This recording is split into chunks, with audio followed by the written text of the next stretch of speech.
In the shadow of Balliol Castle on a serene Sunday morning, Kate Middleton made an unexpected return. The date was August 25, 2024. Since her cancer diagnosis in March, the world had followed her every step with concern, but no one could have anticipated what would unfold. The congregation had gathered early, some locals and others royal watchers who had travelled from afar, all hoping to catch a glimpse of the princess.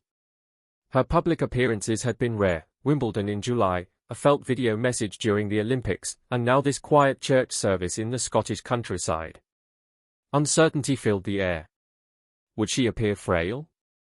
Would this be another brief, polite appearance? Would it be something more? As Kate arrived accompanied by King Charles, a hush fell over the crowd. She was poised and elegant, though her eyes reflected the weight of the past few months. There was a quiet strength about her, stronger than many had expected, and this moment felt more than just another royal duty. Inside the church, soft echoes of hymns filled the air as the congregation settled into their pews.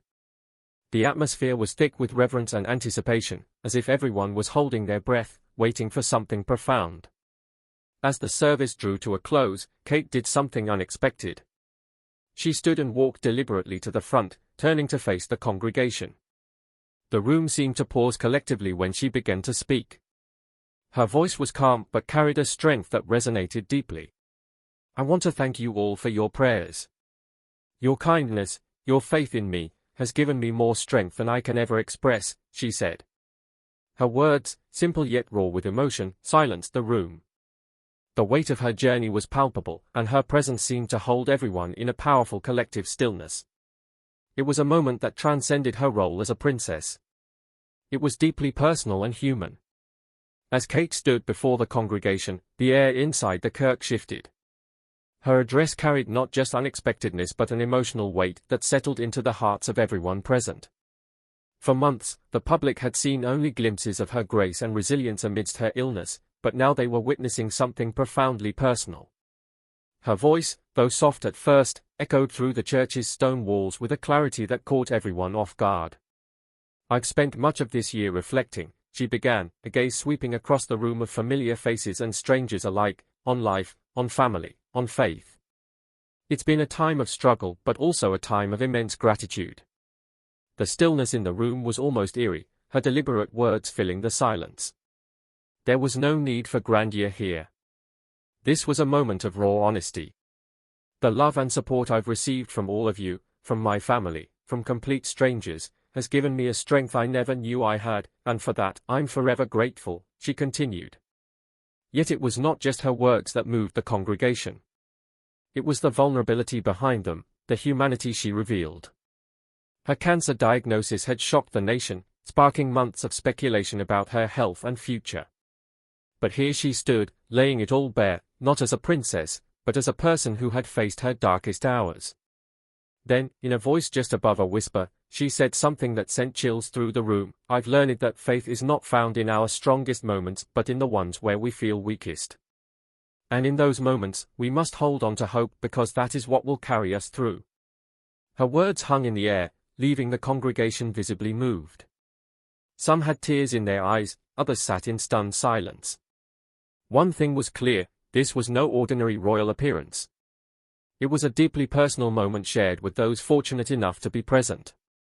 Just as she was about to step back, she added, "It's moments like these that remind me of the power of hope and faith. Thank you for helping me find it." With that, she returned to her seat, leaving the congregation in awe of what they had just witnessed.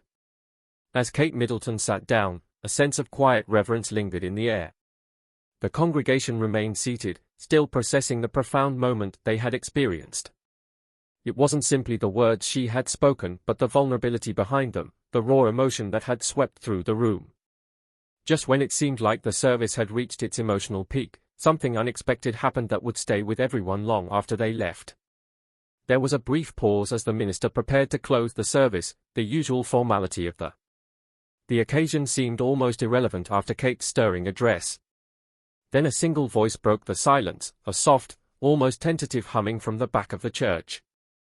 It carried the tune of an old hymn, one that many in the room had grown up hearing. It was a hymn of hope and strength in times of adversity. Slowly, others joined in, their voices blending into a hauntingly beautiful chorus. As the hymn grew louder, it was as if the very walls of the church resonated with the collective emotion of the people inside. The harmony was both soothing and overwhelming, and for a moment, it felt like time had stopped. Tears welled up in the eyes of many, while others held their loved ones a little tighter. It wasn't planned, but it felt so natural, as though this spontaneous act of unity was exactly what was meant to happen. Kate, visibly moved by the moment, bowed her head and clasped her hands in front of her as she walked back to her seat. Her eyes met King Charles, who was seated next to her. The two exchanged a glance that spoke volumes. No words were needed. Both of them were battling their own health challenges, with Charles quietly facing his struggle with cancer. It was a private burden they carried together, yet here, surrounded by faith and hope, they shared a silent understanding. As Kate sat down, Charles gently reached for her hand, giving it a reassuring squeeze. The power of the song seemed to sweep over both of them, just as it did everyone else in the room. For months, the public had watched them face deeply personal battles, but here they weren't just royal figures, they were two people finding strength in faith, just like everyone around them. The hymn continued for what felt like an eternity, yet no one wanted it to end. The atmosphere was thick with emotion, the kind that reaches deep into your soul. It was a shared experience, one that would be spoken about in hushed tones for years to come. It was more than just a church service, it was a moment that transcended tradition and royalty, bringing everyone in the room closer in a way that words couldn't fully capture. As the last notes of the hymn faded, the profound impact of the experience lingered, a testament to the unifying power of hope, faith, and shared humanity. The atmosphere faded into silence. No one moved right away. There was a profound sense that something extraordinary had just occurred, something everyone present would carry with them long after they walked out of the church's doors. Kate and Charles, too, seemed changed by the experience. Their gazes were soft yet resolute as they rose to leave. What lay ahead was unknown, but one thing was certain, this moment would stay with everyone who witnessed it, a moment that sent chills through all as the service came to an end. The air in Key Kirk was still charged with the raw emotion of what had transpired. People rose from their seats slowly, hesitant to break the spell cast by Kate Middleton's words and the spontaneous hymn that had moved them so deeply. For those closest to the royal family, this day meant more than the service itself. It was a testament to the strength Kate and King Charles had shown during their darkest hours. As they made their way out of the church, all eyes followed Kate and Charles, who walked side by side, their bond now more visible than ever. This was not merely a display of royal unity, it was something far more personal. Both had faced battles that tested their resilience and had come through standing together. Kate and Charles paused on the church steps, sharing a few quiet words that only the two of them could hear. Their connection spoke of a deep understanding, a shared experience that transcended titles and public roles. Then something remarkable happened. A young girl, no older than 8, approached them. She held a small bouquet of flowers, her hands trembling slightly as she stepped forward. Kate smiled warmly, knelt down, and accepted the flowers with gentle gratitude. "Thank you," she said softly, her voice full of warmth. The girl, wide-eyed with awe, stammered, "You're so brave, Your Highness." For a brief moment, Kate seemed taken aback by the words. Then her smile returned, quieter, yet filled with determination. "You're brave, too," she whispered.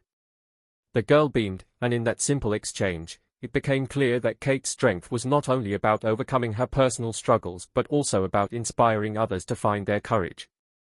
As the car carrying Kate Middleton and King Charles pulled away from Kirk, the weight of what had just unfolded settled over those who had witnessed it. For the royal family, public appearances were part of their duty, yet this moment felt deeply personal, almost too intimate to share with the world. There they were, two figures bound by both blood and circumstance, standing at the crossroads of their private battles and public roles. For Kate, the road ahead was uncertain, filled with challenges that could not yet be foreseen. Yet in this moment, her quiet strength and grace shone as a beacon for all who had been touched by her words and presence. While her doctors had assured her that she was making good progress after her cancer diagnosis, the emotional toll was undeniable. Each appearance felt like a test of her strength, not just physically but mentally as well. Yet today, standing alongside Charles in the face of their shared struggles, she felt a renewed sense of purpose. There was no hiding the battle scars, but there was also no hiding the resilience that had grown within her. King Charles, too, had felt the weight of the crown heavier than ever in recent months. While his illness remained largely behind the scenes, those close to him saw the toll it was taking. Even so, his sense of duty remained unwavering. He had been raised for this role, trained for decades to lead the country, but nothing could have prepared him for the battles that had come with age, both within himself and in watching the next generation, like Kate, face their own struggles. As the car wound its way through the quiet roads of Balmoral, the silence between Kate and Charles wasn't uncomfortable. It was a silence filled with understanding, a moment of reprieve from the demands of their titles. Charles turned to Kate, his face softened by the late afternoon light. "You did well today," he said, his voice low but filled with genuine pride. Kate smiled, but there was a heaviness behind her eyes. "Thank you," she replied softly, glancing out the window at the rolling hills. "It felt like more than just a service," she said. Charles nodded, his gaze following hers. "These moments," he said, "they matter more than people realize. It's where we find our strength." They both knew that this wouldn't be their last public test. The challenges ahead, both personal and royal, would demand more of them than ever before. News of Kate Middleton's emotional return to church spread quickly. Within hours, images of her addressing the congregation, standing beside King Charles, were circulating through every corner of the media. But it wasn't the images alone that captured the public's attention. It was the raw emotion behind them. For so long, the royals had been seen as symbols of strength, grace, and tradition. But today, they had shown something far more powerful, their humanity. Across the country and even around the world, people were moved by Kate's vulnerability. Social media was flooded with reactions, many praising her courage and openness in speaking about her journey with cancer.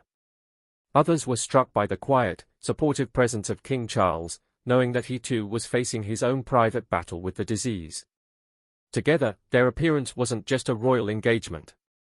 It was a reminder that no one is immune to hardship, no matter their status. "Seeing Kate today gave me chills," one Twitter user wrote. "She's been through so much, but she's still standing, still showing up for others. It's a reminder that even in our weakest moments, we can find strength." Another post read, "The royal family has always seemed untouchable, but today they felt like one of us." Kate's words about faith and hope were exactly what the world needed to hear right now. It wasn't just words of praise that poured in. There were also countless stories from those who had faced similar battles. Inspired by Kate's bravery, people shared their own experiences of fighting illness, finding hope in the darkest times, and the unspoken strength that comes from simply not giving up. For many, seeing Kate and Charles stand together as they faced their own challenges resonated deeply. It wasn't just about royal duty, it was about survival, resilience, and the quiet determination to move forward. In the days that followed, the media continued to dissect every moment of the church service, from Kate's heartfelt address to the spontaneous hymn that left the congregation in awe. But no headline could truly capture the profound impact the event had on those who witnessed it. For Kate and Charles, this was just the beginning of a new chapter, one where their personal battles would intertwine with their public roles more than ever before. And for the public, their vulnerability only deepened the connection to the royal family, reminding everyone that, at the end of the day, we are all human. What are your thoughts about this extraordinary event? Let us know in the comments and subscribe to our channel for more.